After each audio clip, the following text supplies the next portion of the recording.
অবশেষে মুখ খুললেন অভিনেতা দেব। তিনি বলেন, বারুইপুরের সাম্প্রতিক মর্মান্তিক ঘটনা শুধু একটি পরিবারের নয়, আমাদের পুরো সমাজের বিবেককে নাড়া দিয়েছে। একটি শিশুকে হারানোর যন্ত্রণা কোনো ভাষায় প্রকাশ করা সম্ভব নয়। আজ সেই পরিবারের কান্না দেখে হাজারো বাবা মা নিজের সন্তানের ভবিষ্যৎ নিয়ে উদ্বিগ্ন হয়ে পড়েছেন।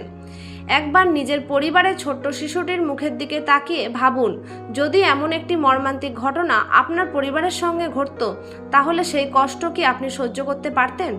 কোনো মা বাবাই যেন এমন অসহনীয় সময়ের মুখোমুখি হতে না হয়। আজ আমাদের সবচেয়ে বড় দায়িত্ব হলো শিশুদের জন্য একটি নিরাপদ সমাজ গড়ে তোলা। পরিবার, প্রতিবেশী, স্কুল, প্রশাসন সবাইকে নিজের দায়িত্ব পালন করতে হবে।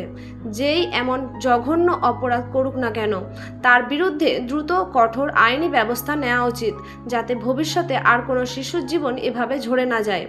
বারুইপুরে এই ঘটনা যেন শুধু কয়েকদিনের আলোচনা সীমাবদ্ধ না থাকে, এটি আমাদের সবাইকে সচেতন করার একটি শিক্ষা হয়ে থাকুক।